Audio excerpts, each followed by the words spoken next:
아사, 우리에겐 좋은 의미가 아니죠. 하지만 그건 이름이니까 그래야 될 줄 믿습니다. 무엇과 무엇의 용사? 기도의 용사였고 개혁의 용사였다. 그러니까 용사라고 붙일 만큼 결단하고 또 길을 잘 해난 사람이라고 말씀드렸습니다. 근데 아사라는 그의 이름의 뜻이 뭔가 살펴보면 그의 이름은 뜻은요 치료했다 이런 뜻입니다. 치료다 이런 뜻이 있어. 치료받다라는 의미죠. 그래서 치료하는 사람, 치료하는 사람이라는 뜻이 있는데 그의 이름의 뜻에 대해서 다시 한번 살펴보기로 하고 그가 어떤 사람인지 살펴보면 먼저 그가 르호보암의 손자였던 것을 알게 됩니다. 잘 아는 것처럼 솔로몬의 아들 르호보암이죠. 그의 아들이 이제 이어서 손자 때 이렇게 좋은 훌륭한 왕이 나게 되는데 하여튼 르호보암의 이제 손자로 유다의 3대 왕입니다. 유다 나라의 3대째 되는 왕입니다. 그전에 통일한국 시대라고 하면 이때 이제 남북이 분열돼서 남쪽은 유다 왕, 북쪽 왕국이고 북쪽은 이스라엘 왕국 이렇게 해서 북쪽에는 이스라엘 10지파가 또 남쪽에는 유다 베냐민 이렇게 2지파가 나눠지게 됩니다. 그런데 이쪽 남쪽에서의 3대째 되는 왕이고 그의 통치기간은 무려 41년 동안이나 통치합니다. 굉장히 길죠. 41년, 40년씩 통치한 사울이 40년, 다윗, 솔로몬이 40년, 이어서 아사도 아사에서 굶어서 죽고 일찍 죽은 게 아니라 아주 40년이나 오래 통치. 근데 오래 통치했기 때문에 또 우리가 불미스러운 일이 좀 뒤에 나타납니다. 그래서 그의 통치의 전 36년은 뭐 흠잡을 데 없는 좋은 왕이었다. 그러나 이제 36년서부터 마지막 36세에서 40세까지 약 6년, 5년 좀 넘게 그러니까 죽을 때까지는 실책으로 말미암아서 앞에 있는 모습과 뒷모습 좀 다른. 그러고 보니까 누구하고 닮은 것 같아요? 솔로몬하고 좀 닮은 것 같죠. 다윗은 한결같이 끝까지 이어졌다면 솔로몬 앞에는 잘 나가다가 끄트머리 이제 실책을 하잖아요. 실책을 하는데 안타깝게도 아사 또한 이제 두 가지 큰 실책을 하게 됩니다. 그렇지만 그의 인생 전체를 평가할 때 그는 어떤 왕으로 평가받느냐면 선한 왕이다. 착한 왕이다. 훌륭한 왕이다. 이런데 선하다. 부속적 선한 의미도 있지만 착하다. 이런 거로 같이 표현할 수 있어요. 좋은 왕이었다. 그런데 누구같이 다윗 같은 좋은 왕이었다. 성경이 그의 인생을 이렇게 평가하고 있어요. 우리가 좋은 본을 볼 수 있습니다. 그래서 그 좋은 본에 대해서 살펴보고 다윗같이 선한 왕이라고 이제 평가되었던 우리 아사 왕이 오늘 우리들에게 주는 메시지, 삶 전체가 주는 메시지 살펴보고 은혜를 나누고자 합니다. 이제 첫 번째 보면 역대하 14장 2절과 8절에 잘 나오고 있는데 열왕기상서와 역대기서는요 동일한 사건을 어떻게 보면 다른 시각으로 다루고 있어요. 그래서 두 군데 말씀을 같이 보면 성경을 잘 이해할 수 있는데 저희들은 제가 이제 의도적으로 열왕기상에 있는 말씀을 내서 똑같은 내용 아사왕에 대한 기록이 역대사에도 나오는데 역대하 이제 14장 15장 이렇게 나와요. 그래서 역대하 14장에 보면 아주 이제 그가 우리에게 준 메시지, 첫 번째 메시지로 설명하는 것이 나오는데 그 내용은 이렇습니다. 공과 공공을 행하면 평안을 주신다. 이런 내용이에요. 자, 이게 메시지의 핵심입니다. 공과 빵빵. 첫 번째 공은 무엇일까요? 예, 선한 왕이었다. 그러니까 평안을 위해서는 이제 감을 잡아야 돼. 좋은 선과 뭐뭐를 행하면 정의를 행하면 하나님께서 평안을 주신다는 것이 오늘 우리들에게 보는 첫 번째 메시지입니다. 그가 선과 그리고 정의를 행했더니 하나님이 평안을 주셨어.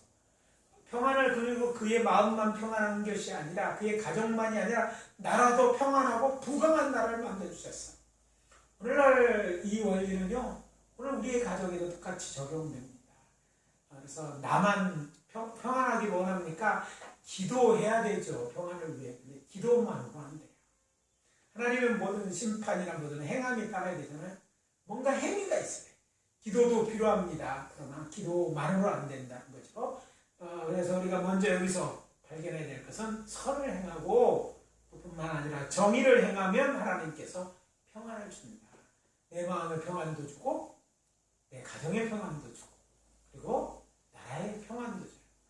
나라가 평안하려면 어디 힘이 있어야 되잖아요. 부강한 나라에 내 가정이 필요하면 경제적 문제 여러 가지 문제가 해결되잖아요. 그렇게 해주시겠다 하는 것을 하나님이 이 아사왕의 삶을 통해서 이야기합니다. 그래서 우리 이것들을 잘 해야 돼요. 그래서 그가 한 선한 일 여러 가지가 이제 살펴보겠지만 제일 선한 길이 뭔가 아까 열왕기상에도 나타난 것처럼 그가 한 제일 선한 일, 가장 선한 우선되는 일, 그래서 평안이라는 이 호박처럼 열매가 맺혀진 일이 행복이란 호박 맛있어요. 예.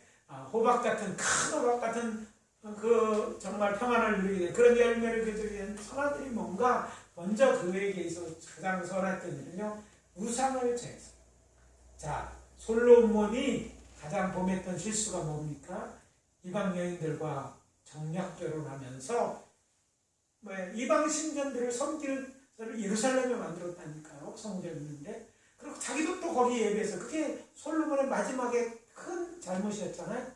그런데 그 영향이며 계속 내려오는 건데 이걸 누군가 끌어줘야 되는데 이 끌어준 사람이 누구냐? 바로 아사였던 거죠. 우상, 주상들, 아세라상 이렇게 그랬어요. 그래서 우상을 제거하는 그런 선한 일을 행한 것으로 비롯해서 선하고 정의로운 일들을 행했기 때문에 하나님 그에게 뭘 주셨다? 평안을 주셨다. 오늘날 신앙인들은요 평안을 구하기만 합니다. 그러나 평안할 만한 삶을 살. 악을 행하면 불안하게 돼 있어요. 여러분 죄를 보면 불안하다니까요. 그럼 경찰이 있으면요 내 마음에 아무 거리낌이 없으면 경찰이 눈에 들어오지도 않아요. 자세히 보면 다 어린애들이잖아요. 그런데 내가 잘못하면 어린애이고 힘없는 거 권총을 가는 우리나라 경찰 참 순합니다. 예? 미국은 왜 경찰 자체가 틀려. 이 여러 가지 배지도 달고 막 총 탁 차고 올 때서부터 차 세우다부터 살벌하게 온다고요. 핸들에 손을 얹으세요.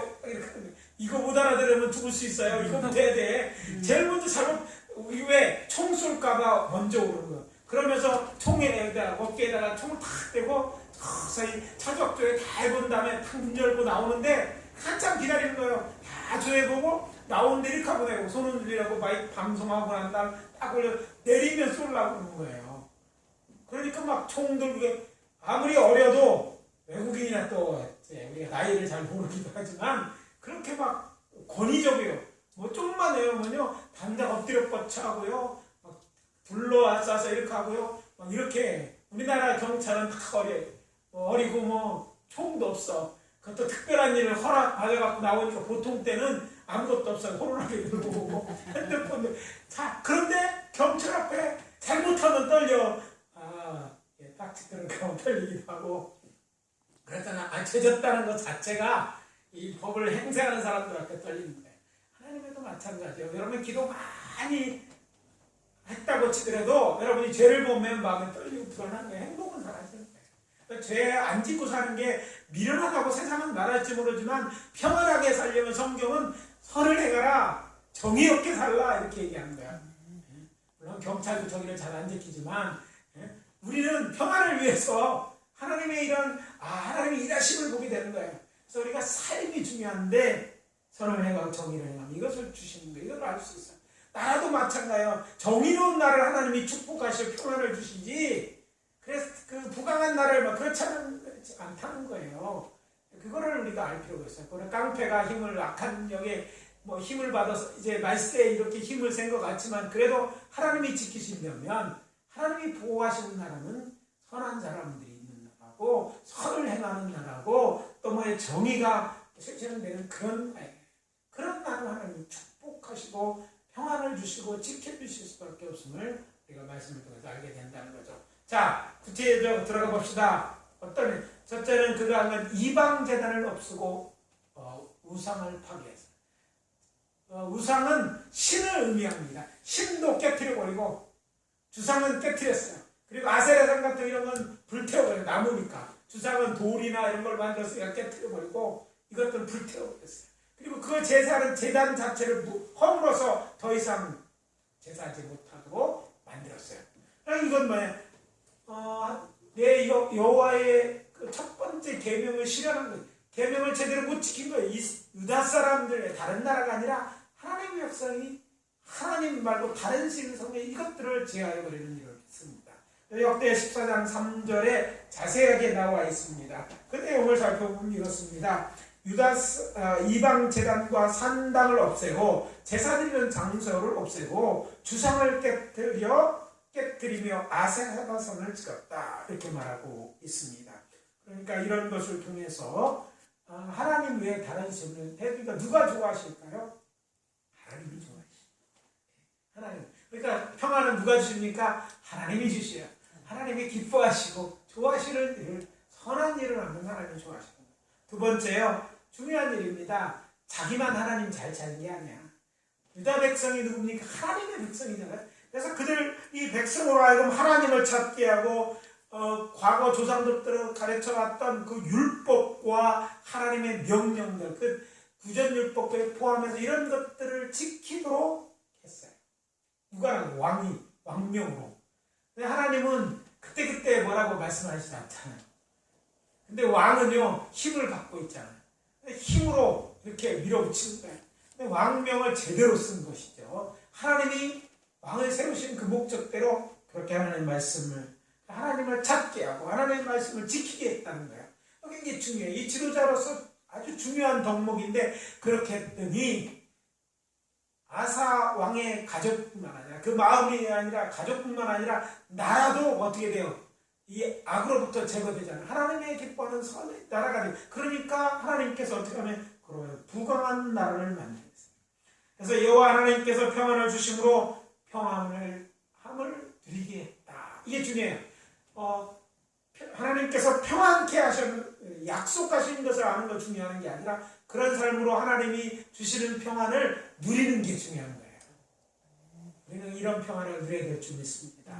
우리가 나라를 위해 기도할 때 우리가 나라를 회개하기 위해서 기도하고 우리부터 나서서 우리의 삶을 고치고 하나님의 말씀대로 알고 하나님 이름을 하여야 되는 일은 결국 이 나라에게 평안을 주신 일은 여호와 하나님. 물론 그 기도로부터 시작해야 될 일이지만 이런 영적 원리 성경에 쓰여 이게 변하지 않는 진리라는 거예요. 하나님은 지금도 선을 행하고 또 말씀하신 대로 뭐한 사람? 정의로운 사람, 의로운 사람들 그런 나라들 백성들에게 하나님께서 평안을 주시는 줄 믿습니다. 또 다른 것들을 살펴보면 이제 열왕기 상서의 기사를 통해서 봅시다. 뭐라요? 다윗같이 정직하게 행했다. 개인적인 일이죠. 여기서 개인적인 것과 나라적인 것이 있는데 그런 개인적으로 정직하게 행한 정직한 사람이었다. 누구처럼 다윗같이 정직했다. 늘 다윗에 비교해서 설명하고 다윗같이 훌륭한 내가 무슨 말이에요? 다윗같이 정직했기 때문에 뒤에 결론이 다윗같이 훌륭한 왕이었다. 좋은 왕이었다. 이런 결론에 이르게 되죠. 우리도 뭐 하면 되고요? 다윗같이 정직해야 됩니다. 하나님 앞에서 우리는 정직해야 돼요.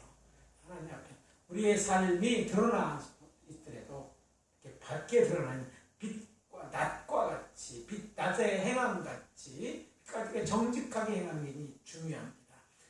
사람들은 이렇게 얘기하고 있지 않죠. 지혜롭지 않은 것처럼 미련한 것처럼 얘기하고 있지만 우리는 그리스도인들이에요. 하나님의 백성들입니다. 그래서 우리는 정직해요. 미련하기보다 하나님의 뜻이니까 그렇게 사는 게 하나님의 백성 마땅한 줄 믿습니다. 그럴 때 하나님은요 내게 거짓말하고 정하면요 평안해요. 아이들을 보면 알아야 돼. 아이들이 우리 집에 딱 들어왔을 때 아이들이 그렇게 밤새고 나오는 아이들이 안 나와. 그리고 뭐 부르면 자꾸 방문 걸어 잠그고 꼬맹이들은 상 밑으로 숨고 이렇게 하면 뭔지 딱 알죠. 뭐 너 사고 쳤지. 부모가 귀신 같아서 하는 것도 아니고 누가 고발해서 아는 거 CCTV 찍어서 아는 게 아니라 행동을 딱 보면 아시. 왜? 죄 지으면은요, 그거를 심판하신 앞에 떨리고 부끄러우고 뭔가 도망가고 싶고 숨는 거거든요.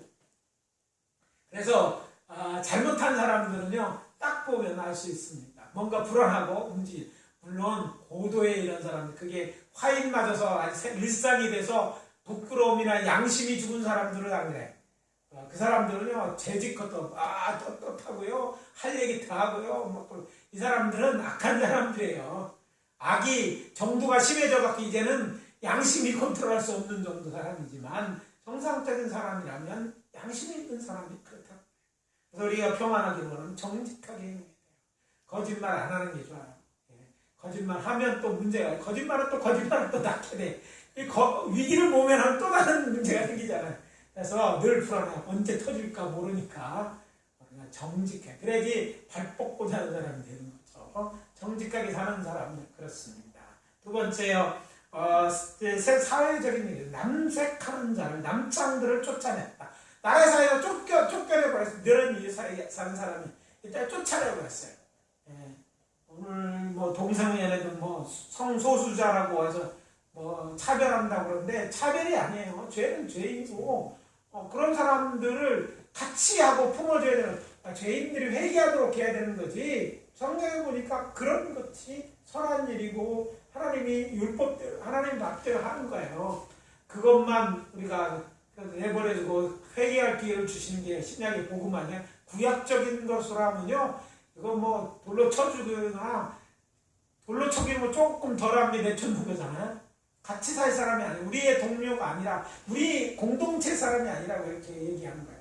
신약에 와서는 그래도 예수님은 그 사람이라도 한 사람을 더 구원하려고 기회를 줘요. 잘해서가 아니라 옳아서가 아니에요. 돌로 죽여 마땅하지만 심판은 나중에 밀고 회개할 기회를 주는 거예요. 그런데 당시의 법으로는 그런 이제 회개나 이런 쪽에 얘기하지 않았을 때 법이니까 그대로 그냥 내쫓아버려요. 그래서 공동체 이름들이 빠져나가니까 이스라엘 나라, 유다 나라 자체는 성결한 나라가 되는 거죠. 그렇게 만드신 거예요. 그 다음에 열왕기상 15장 14절은 일평생 여호와 앞에서 마음이 온전하다. 여기 보라색으로 쓰여있는 것은요, 다 개인적인 얘기예요. 누구의? 아사의 마음이래. 아사가 다윗처럼 정직했다. 그냥 정직했다는 게 아니라 다윗같이 정직했다. 둘 다 정직한 사람이죠. 일평생 하나님의 마음에서 온전했다. 하나님에 대한 마음은 온전했어요. 그럼 이런 마음에 대한 평가, 이것들을 보게 됩니다. 그 다음에 네 번째는 행위에 대한 하나님의 것은 하나님께 구별하여 드렸다. 아버지가 약속한 것도 아버지대로, 아버지가 했으니까 내니까 무시한 게 아니라 아버지의 것은 아버지를 드리려고, 하나님께 드리려고 하면 하나님께 다 드렸다는 얘기죠. 자기가 해야 될 것 드리고, 아버지의 것, 아버지 돌아가신 다음이었지만 아버지가 드려야 될 것도 그것도 드렸다는 거죠. 그러니까 이런 온전한 그런 구별한 삶이 그로 하여금 선한 왕으로 인정받게 했고, 그에게 평안을 주시고 그가 다스리는 나라도 평안케 하신 줄 믿습니다. 그걸 우리가 이 말씀을 통해서 깨달아 알아야 될 줄 믿습니다. 이것이 첫 번째의 메시지예요. 뭐를 해야 된다? 첫 번째 메시지. 그러니까 우리가 평안을 누리면 어떻게 된다? 선하고, 또 어떻게 된다? 정의롭게 살아야 된다. 이제 다음 두 번째 질문. 빵빵빵을 의지하고 나가 싸우면 승리한다. 빵빵빵. 알죠? 예, 여호와 하나님을 의지하고, 그래서 기도로 승리하는 왕이 있다면 아사왕. 아사왕에 대한 성경에 보면요, 이 PPT 파일 자료도 보면 다윗, 솔로몬, 유명한 모세 얘기는 막 그림도 많고 사진도 많고 영화도 많고, 그런데 조금만 벗어나면 사진도 없고 이런 것들 만화책에서 가져왔어요. 기독교 만화 찾다가 못 찾아가지고 이제 그건 기도로 승리하는 왕이다.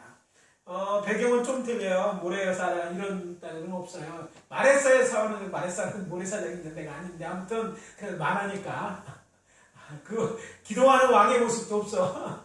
근데 기도하는 왕의 모습이 있는데 다 침상에 있는 모세나 다윗왕이나 이런 기도만 있고, 전쟁터에서 전쟁을 준비하고 갑옷을 입고 하는 것처럼 이런 모습이 없어요. 그래서 이제 이걸 따와서 이해하시고 전장에서 기도했어요.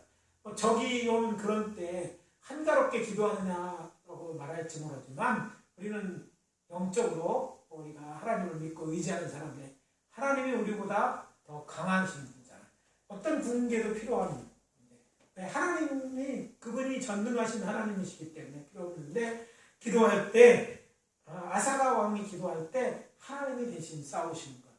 그러니까 전쟁터에 나는 기도했더니 하나님이 대신 싸워주고 아사 왕이 싸우고 유다 왕이 싸운 게 아니에요. 하나님이 대신 싸워주고 그러면 사람들은 뭐예요? 나가 싸워 승리했으니까 전리품 챙기고 잔당을 제거하고 전리품 챙기는 놀라운 역사가 일어났습니다.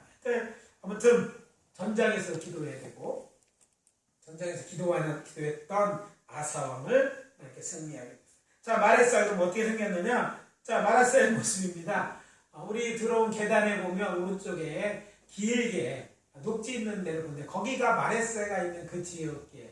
세펠라 지역인데요. 그쪽은 저 멀리까지 다 보이는 중턱쯤에 있어요.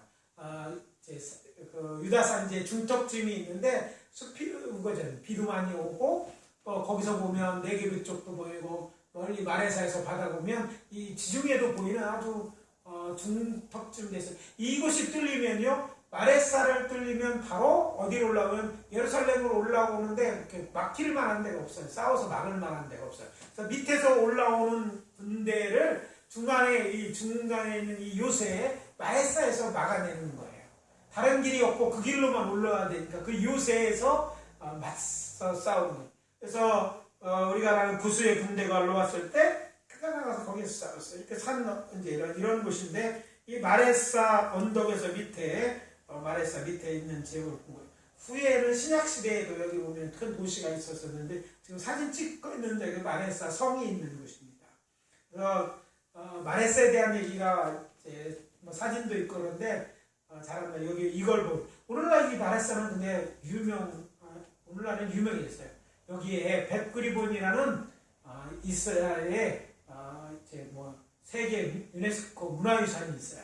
마레사 성에 성이 있잖아. 그 산에 있는 성인데 그 산에 올라가다 보면 전부 석회, 흰색 그 석회로 되는데 땅 속에 여러 가지 있어요. 땅 속에 비둘기집이 있고 땅 속에 올리브, 땅 속에 물 저장고, 이런 것들이 있는 것이 발굴돼서 그런 유산이 없잖아. 땅 속에 그런 것이 다 있는. 그래서 마레사가 세계 문화유산 중, 유네스코가 지정한 문화유산 중에 하나이기 때문에 국립공원이에요. 그래서 이제 마레사가 지금 부각되고 있는데, 오늘날 부각됐는데, 당시에는 아주 유다에서는 중요한 전략적 유층이었어요. 저 밑에 해변길로 올라오는 사람이 예루살렘까지 올라가는 평안한 길 중에 하나가 이쪽 애굽 쪽에서 올라오는데 이제 오는 길목에 있는 가운데쯤 길목에 딱 자리 잡고 있는 요새가 바로 마레사이기 때문에 거기를 지나지 않고 올라가기는 많은 사람들이 이동하기 힘들었던 거예요. 성경에 보면 예루살렘에서 내려갔다 그에서 헤브론으로 내려가는 것도 있지만 일반적으로는 마레사 쪽으로 해서 내려가서 해변길로 이어가거든요. 그 전략적 요충지에서 위쪽에서부터 이제 유다군이 내려가고 밑에 쪽에서는 구스 사람 세라가 이끄는 대군이 올라오는 싸움을 벌였던 곳입니다. 자, 그런데 이 싸움을 통해서 그가 기도하고 승리한 걸 봤는데 세라가 이끄는 구스 사람들, 구스는 어디에 아프리카 사람이잖아요. 그런데 이제 많은 학자들은 이렇게 고고학적 근거를 통해서 애굽의 우스스코 1세 또는 애굽 왕인데 그 구스를 비롯한 아프리카의 연합을 만들어가지고 그리고 주변 나라를 점령하려던 저들과 싸워서 이겼을 것이다. 이렇게 생각을 하고 있습니다. 그런데 이게 만만찮아요. 그가 이끌고 온 군대 수가 얼마나 많다고요? 100만 명이다. 100만 명에다가 병거가 몇 대? 300대였다. 이렇게 돼요. 자, 우리 여기 유명한 마레사 전투에 대해서 해봅시다. 이거 대하드라마의 마레사 전투는요. 신앙의 이 대하드라마를 잘 읽을 수 있어요. 여기 보면 마레사 전투 지금도 뭐 역사에서 100만 되면 어마어마하게 많은 것이죠.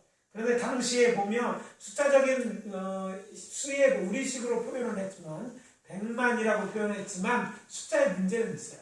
당시에 보면 평안케 했다는 말과 말 뒤에 이어지는 열왕기상의 기록을 보면 하나님께서 그들을 평안하게 했으니까 평안할 때 가만히 있은 게 아니라 평안할 때 이제 시사광야에서 유다의 성읍들이 다 초토화되잖아요. 그 성들을 다시 재건을 합니다.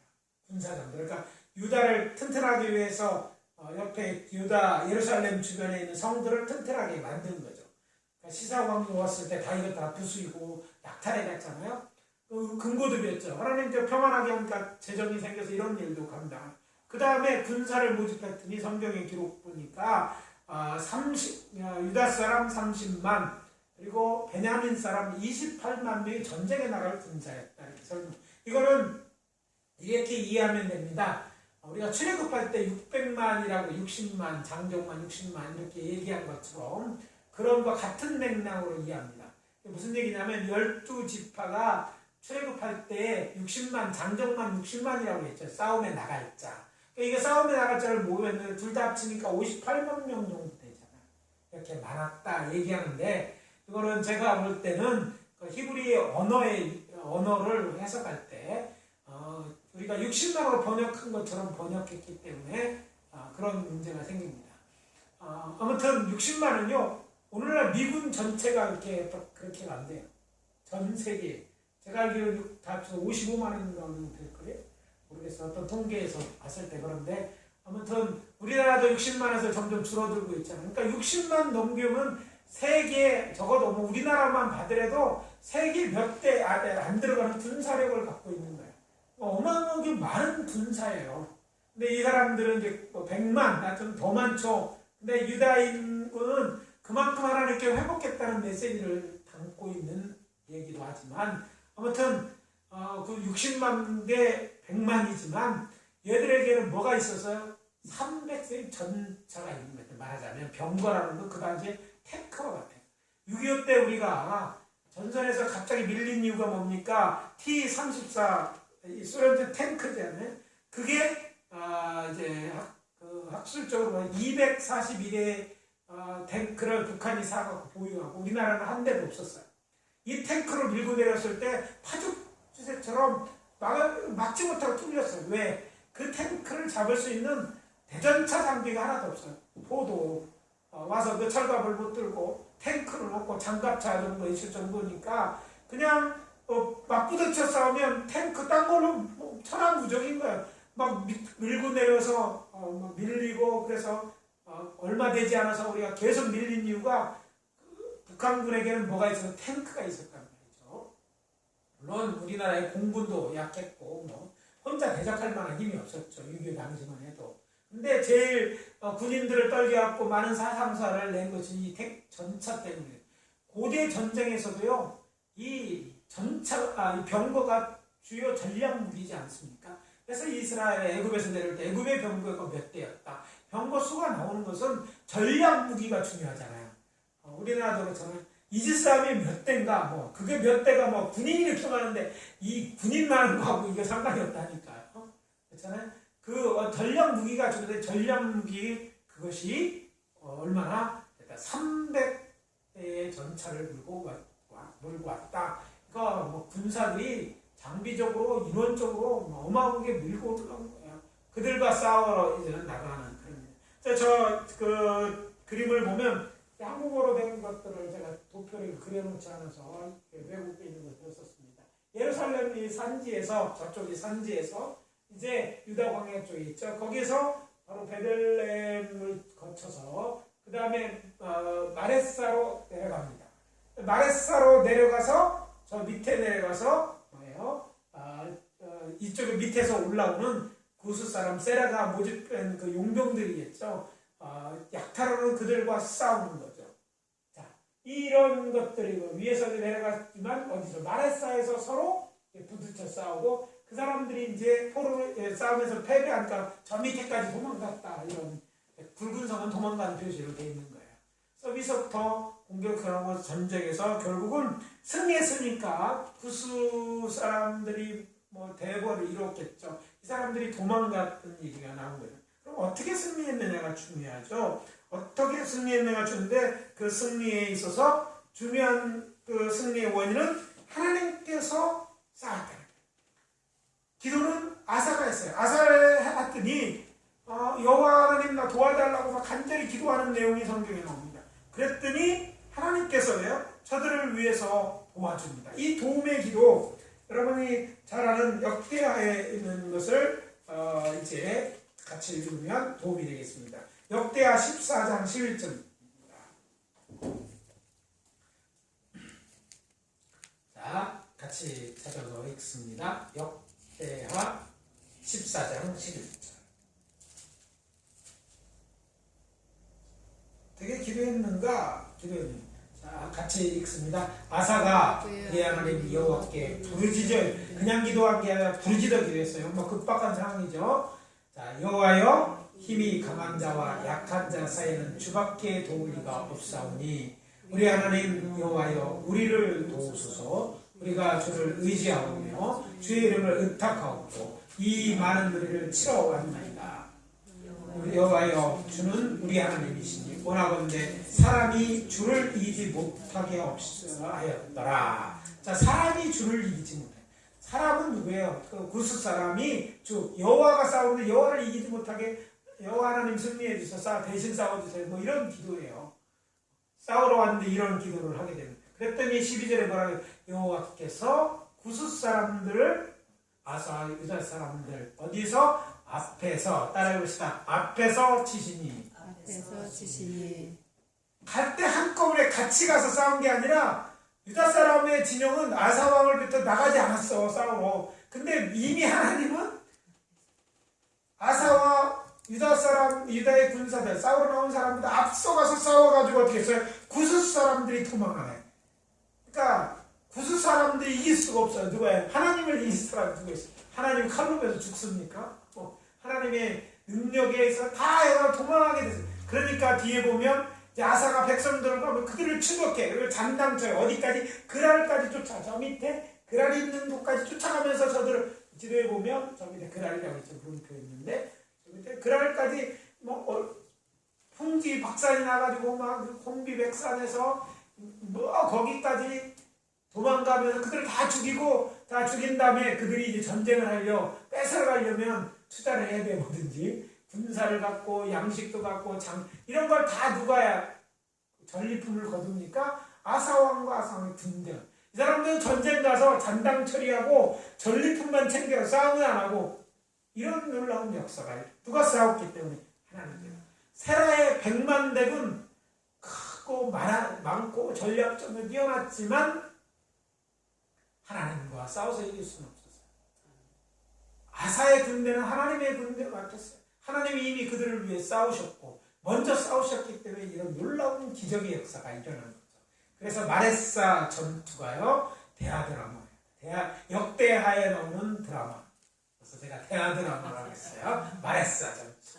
마레사 전투 뭐 그냥 대하드라마가 여기 나오는데 거기 보니까 하나님의 백성들은 기도하고 딱 나가는 싸우러 갔죠. 그러나 기도했더니 누가 싸워? 하나님이 싸워서 이겨놓고 이긴 사람 얼마나 신났겠어요. 예? 이런 놀라움. 그리고 가서 들어올 때 전리품은 하나님이 챙기는 게 아니라 같이 간 아사와 군사들 다 챙겨갖고 오고 또 집으로 돌아가는. 그게 공격당한 거 위기였어요. 나라의 국가의 위기였지만 이 위기가 기회가 되어지는 정도가 아니라 완전히 축복돼서 누가 더 부해져요. 이렇게 되면 유다만 더 부강해지고 힘을 얻게 되는. 그리고 다른 나라 사람들에게는 공포의 대상이 됩니다. 야 유다? 야 유다에 그렇게 많은 사람 했는데 했어? 이 전쟁에 대한 소문이 주변 나라들로 유다를 들였겠을까요?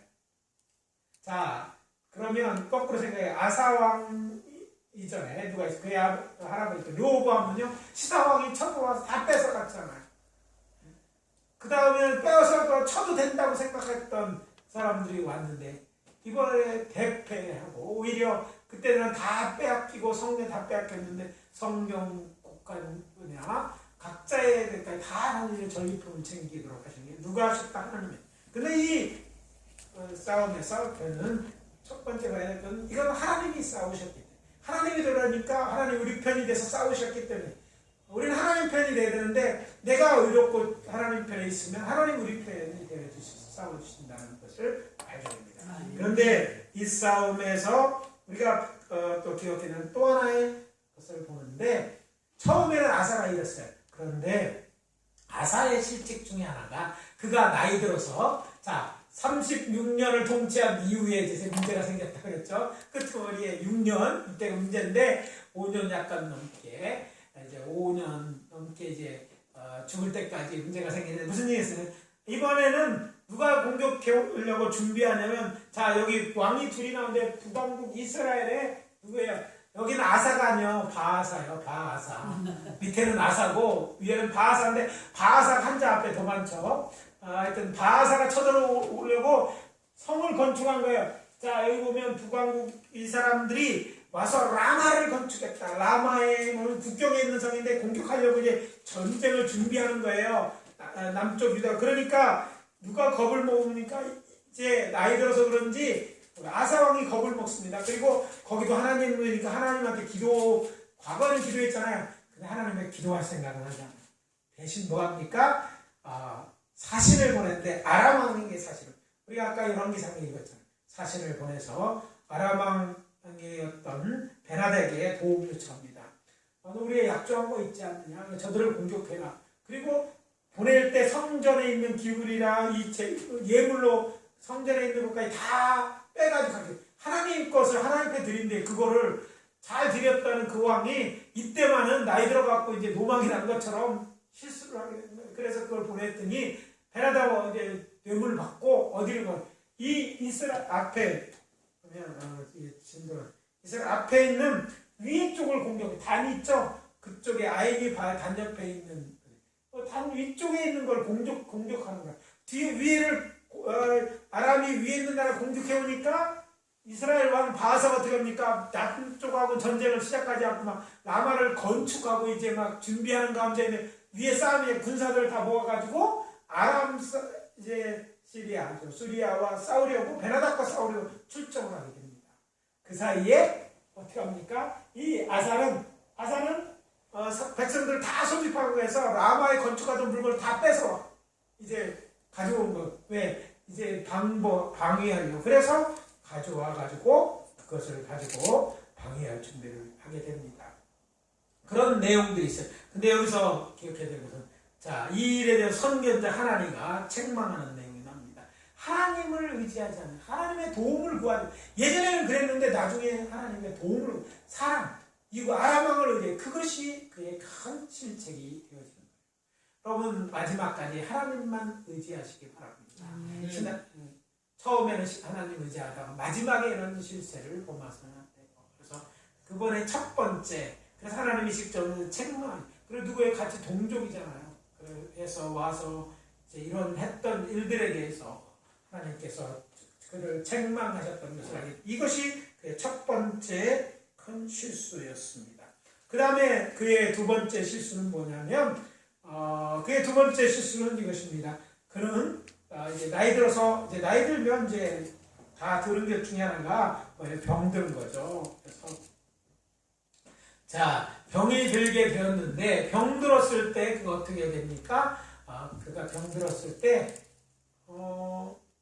성경에 보니까 아까 읽은 열왕기상에 보면 자 이렇게 얘기합니다. 그 라마 건축하던 일을 중단하고 이제 가은 다음에 이제 그가 그걸 가져다가 게바와 미스바 성을 건축했다. 이렇게 그 재물과 오히려 방비를 더 튼튼했다. 그런 내용이 있죠. 베냐민 지파의 성읍들을 하여튼 북쪽에 있는 경계에 있는 국경에 있는 것들을 강퇴했다는 내용이고 그 다음에 이제 나오는 게 발의 병들었다. 이런 얘기. 발의 병들.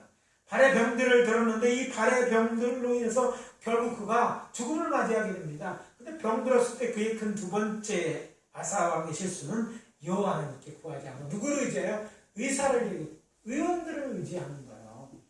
한국까지 왔으면 좀 모르겠는데 그 당시에는 뭐 그렇게 올 것도 아니고 그가 큰 위기 때 하나님 앞에 구했는데 그 이제 말년에 대해서는 뭐예요?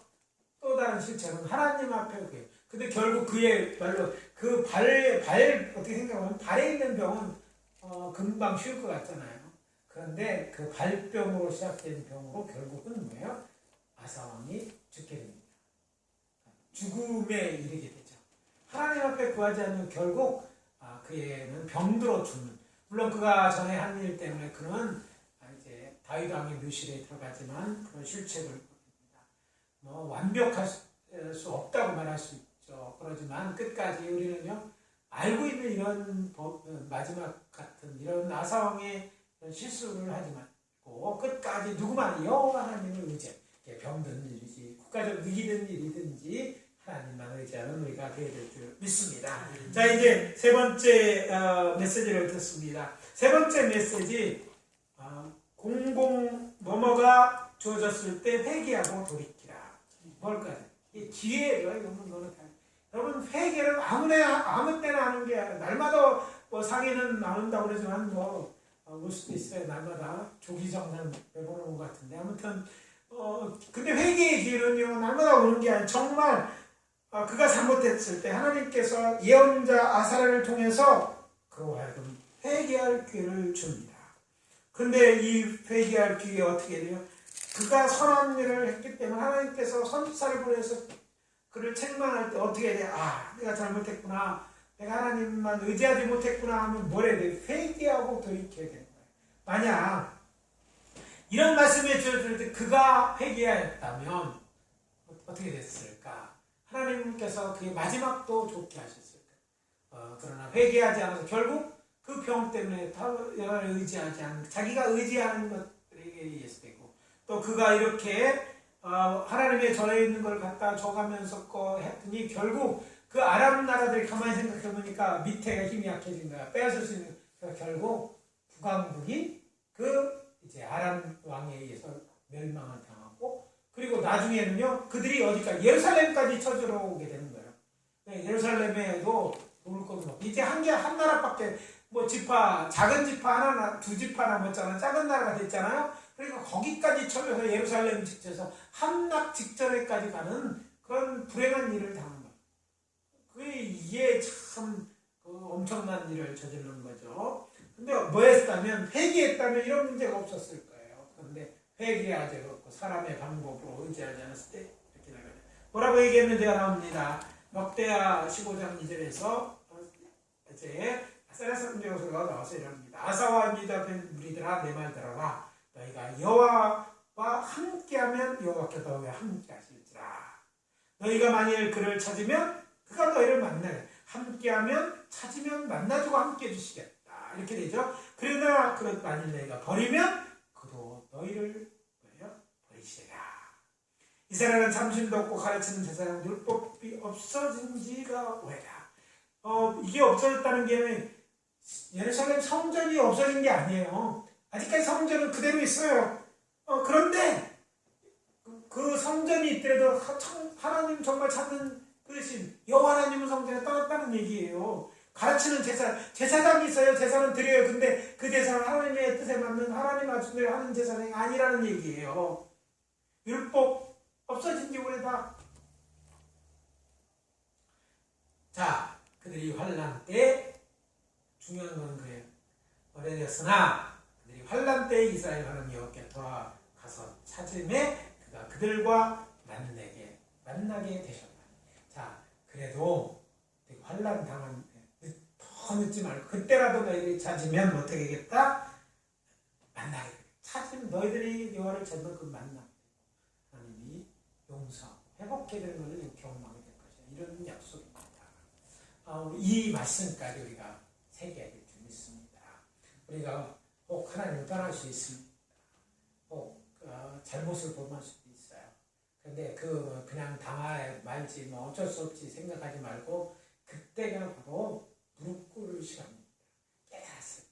항상 성경의 주는 깨달았을 때거든. 깨달았을 때. 내가 잘못 깨달으니까 선지자의 말씀이 들려졌을 때. 그게 오늘날 선지자가 직접 꿈에서 얘기할 수도 있고, 아니 들어왔는데 어떤 찬송가 가사가 누구의 간증이 우리의 마음에 우리의 죄를 지적하고 그렇게 한다면 기분 나빠하고 에이 뭐 교회 와서 맨날 혼내킨다 이렇게 생각하면 이때가 기회라는 생각을 갖고 그것이 옳으면 그것에 비춰서 회개할 기회 그때 돌이키면 하나님께서 우리를 이제 떠나셨을지라도 돌아오시고 용서하시고 구원해 주실 것입니다. 하나님 은혜가 우리 자비로우시고 내가 많으신 분이심을 잊지 말고 요 아사왕이 주는 이 교훈들을 새기는 저희들 내주시기를 부탁합니다. 기도하겠습니다. 아버지 하나님 은혜를 감사합니다. 하나님께서 오늘 아사왕을 통해서 우리에게 말씀하시는 을 들었습니다. 이 말씀을 마음에 새기고 지혜롭게 마지막까지 훌륭한 왕이 되어줄 아사처럼 아버지 하나님 그렇게 주님 앞에 평가받을 수 있도록 주여 선을 행하고 정직히 아버지 하나님 정의롭게 사는 저희들 되게 도와주시옵소서. 아버지 하나님만 온전히 의지하되 우리의 도움은 여호와께로 오는 줄 믿습니다.